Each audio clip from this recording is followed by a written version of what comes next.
Sadio Mane hat-trick, Al Nassr pesta 9 gol. Atalanta amankan tiket Liga Champions. Venezia tinggalkan zona degradasi. Resmi, Ancelotti jadi pelatih timnas Brazil.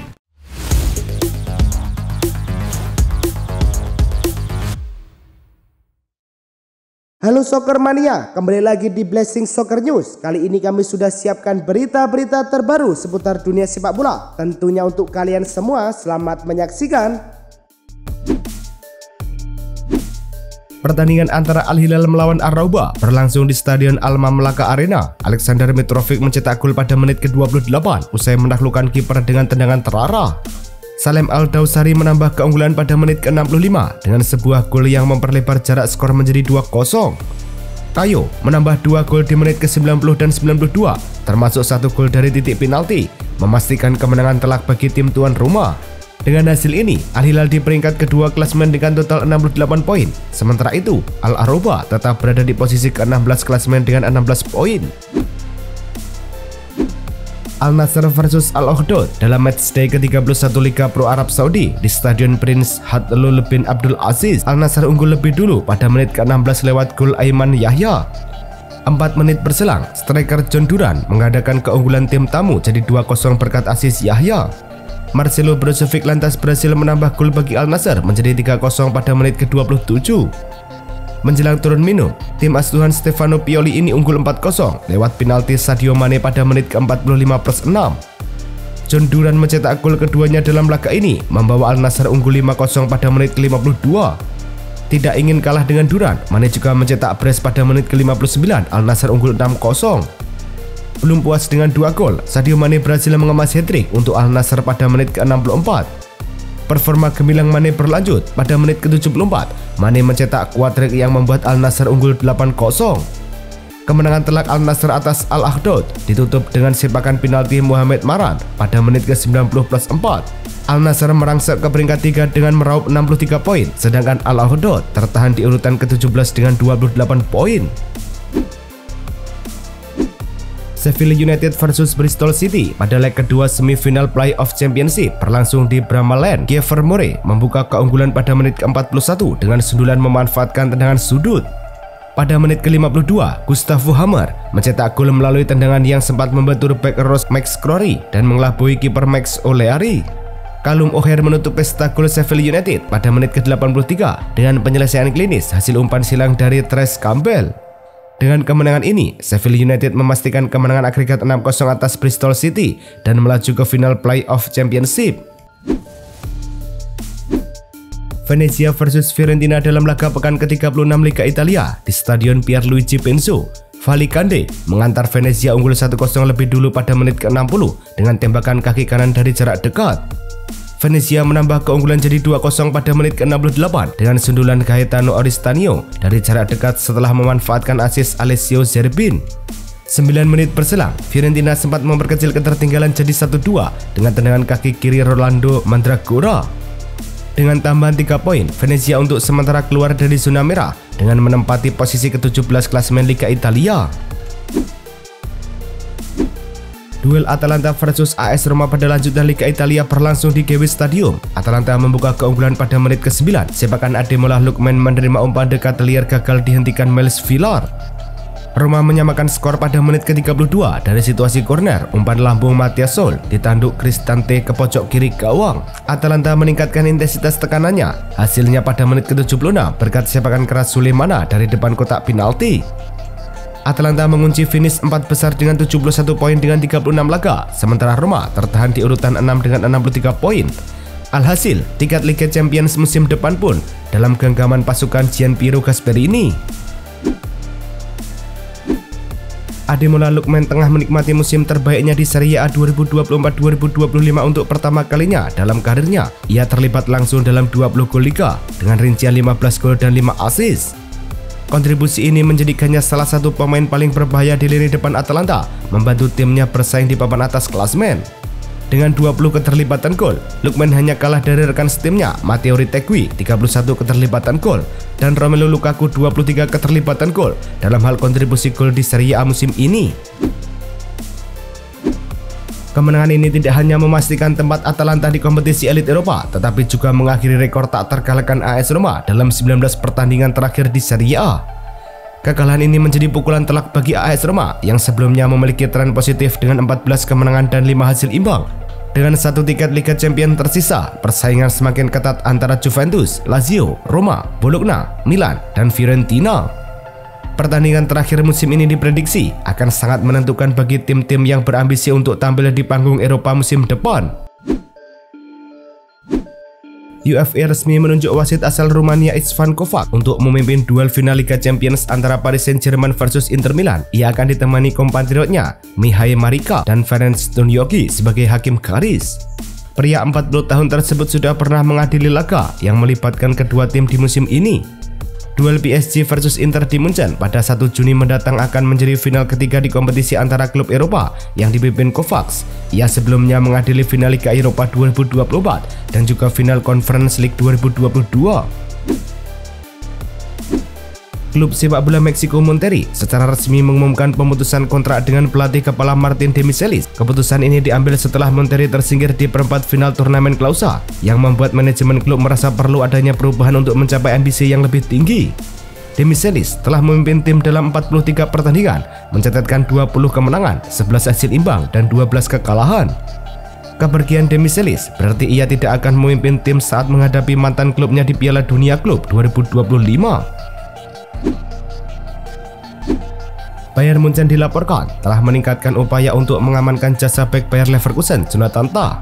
Menurut laporan Bavarian Football Works, manajemen Bayern melihat Tah sebagai pemain yang tepat untuk memperkuat lini belakang mereka. Negosiasi konkret telah dimulai dengan Bayern menawarkan kontrak jangka panjang yang menarik bagi pemain berusia 29 tahun tersebut. Ketertarikan Bayern pada Tah bukan tanpa alasan. Statistik menunjukkan bahwa Tah memiliki tingkat keberhasilan umpan mencapai 88% dan rata-rata 3,9 sapuan per pertandingan musim ini. Masa depan Dayot Upamecano di Bayern Munchen masih menjadi tanda tanya besar. Meskipun Bayern Munchen sangat ingin mempertahankan bek asal Prancis ini, perpanjangan kontrak belum menemui titik temu. Dilansir dari Sky Sports, negosiasi mengenai gaji dan bonus pertandingan masih berlangsung. Bayern menawarkan kontrak yang akan mengikat Upamecano hingga tahun 2030. Upamecano telah menjadi pemain kunci sejak bergabung dari RB Leipzig. Tampil dalam 34 pertandingan musim ini, mencetak 2 gol dan menunjukkan statistik bertahan yang solid. Kylian Mbappe dinobatkan sebagai pemain Prancis terbaik di luar negeri pada UNVB Awards 2025. Penyerang Real Madrid ini tampil memukau di musim debutnya di La Liga, mencetak 39 gol di semua kompetisi dan melampaui rekor sebelumnya yang dipegang oleh Ivan Zamorano pada musim 1992-1993. Keberhasilan ini menandai penghargaan individu utama pertama Mbappe sejak bergabung dengan Real Madrid dari PSG dengan status bebas transfer pada Juni 2024. Meskipun Real Madrid berpotensi menjalani musim ini tanpa trofi, performa individu Mbappe tetap diakui dan diapresiasi oleh rekan-rekannya. Xabi Alonso dilaporkan menjadi pelatih baru Real Madrid. Mantan gelandang andalan Los Blancos itu akan menukangi tim utama Real Madrid mulai ajang FIFA Club World Cup dengan kontrak berdurasi hingga tahun 2028. Kabar tersebut datang dari jurnalis Italia Fabrizio Romano di akun X resminya. Kontrak berdurasi 3 tahun telah ditandatangani, lengkap dengan susunan staf pelatih yang akan mendampingi Alonso di Real Madrid. Ia dijadwalkan mulai memimpin skuad dalam ajang FIFA Club World Cup yang berlangsung di Amerika Serikat.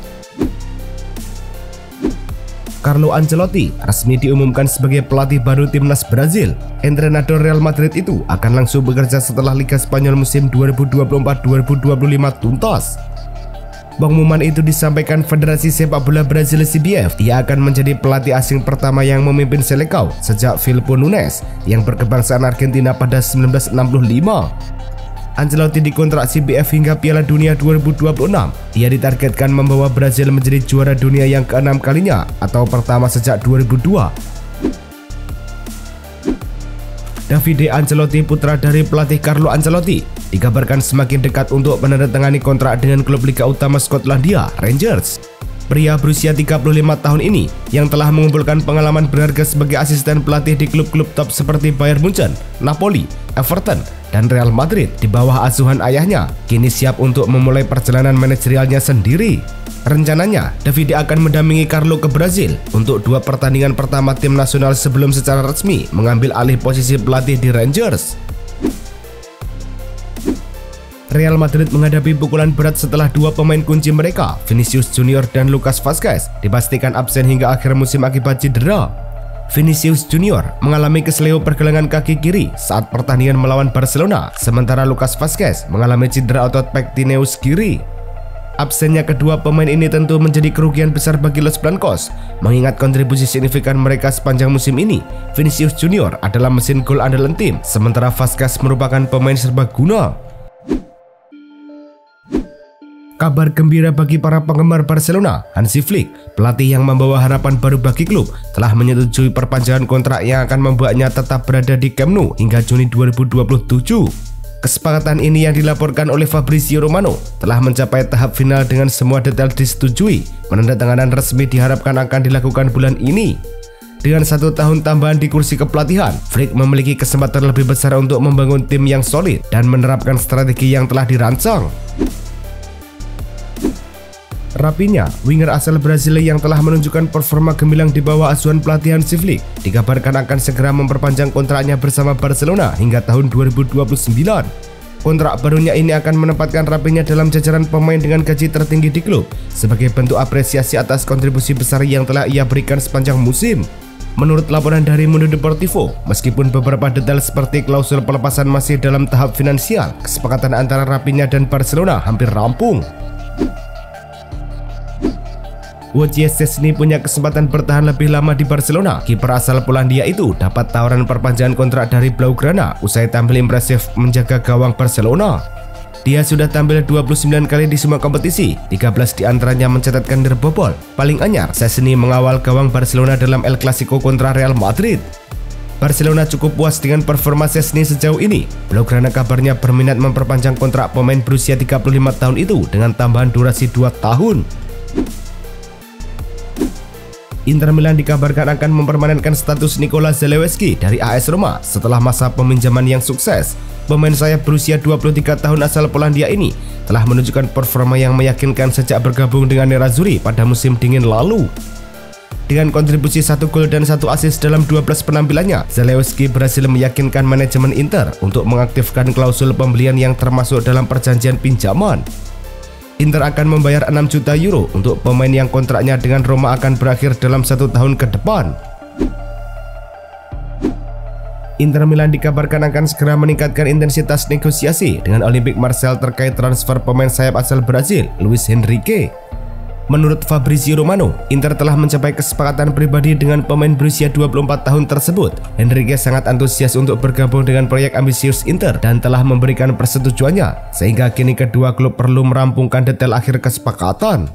Inter Milan menargetkan respon definitif sebelum dimulainya Piala Dunia Antar Klub FIFA 2025. Roma sedang berupaya memperpanjang kontrak kiper andalannya, Miles Villar, di tengah meningkatnya minat dari klub-klub besar Eropa seperti Chelsea dan Bayern Munchen. Negosiasi perpanjangan kontrak ini menjadi prioritas bagi Roma yang ingin mempertahankan Villar hingga 2030 dengan peningkatan gaji yang signifikan.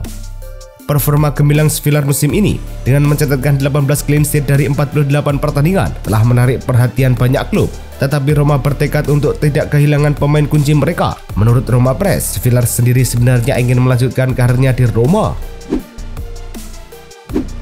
Raksasa Turki Galatasaray dilaporkan tengah menjajaki kemungkinan untuk merekrut pemain sayap Manchester United Jadon Sancho. Langkah ini muncul di tengah ketidakpastian masa depan Sancho, terutama setelah masa pinjamannya di Chelsea belum menunjukkan performa yang memuaskan. Menurut laporan jurnalis Turki Arda Özkurt, Galatasaray secara aktif memantau situasi pemain berusia 25 tahun itu menjelang jendela transfer musim panas. Meskipun telah tampil dalam 39 pertandingan di semua kompetisi, Sancho hanya mampu mencetak 4 gol dan memberikan 8 assist. Arsenal dikabarkan akan memperkenalkan jersey terbaru untuk musim 2025-2026 pada pertandingan kandang terakhir mereka di Premier League musim ini melawan Newcastle United yang akan berlangsung pada 18 Mei 2025 di Emirates Stadium. Tradisi memperkenalkan jersey baru sebelum musim berakhir ini sempat terhenti tahun lalu, namun kini kembali dihidupkan. Jersey baru ini dirancang oleh Adidas dengan warna khas Arsenal, yaitu merah dan putih, tanpa tambahan warna lain yang menegaskan identitas klasik klub London Utara tersebut. Arsenal dikabarkan telah memulai pembicaraan dengan perwakilan Jakub Kiwior mengenai kontrak baru, menandakan keinginan kuat klub untuk mempertahankan bek asal Polandia tersebut.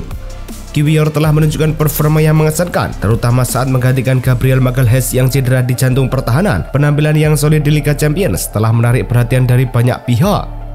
Meskipun demikian, masa depan Kiwior di Arsenal masih belum pasti. Sang pemain mengindikasikan bahwa ia sangat ingin mendapatkan waktu bermain reguler di tim utama.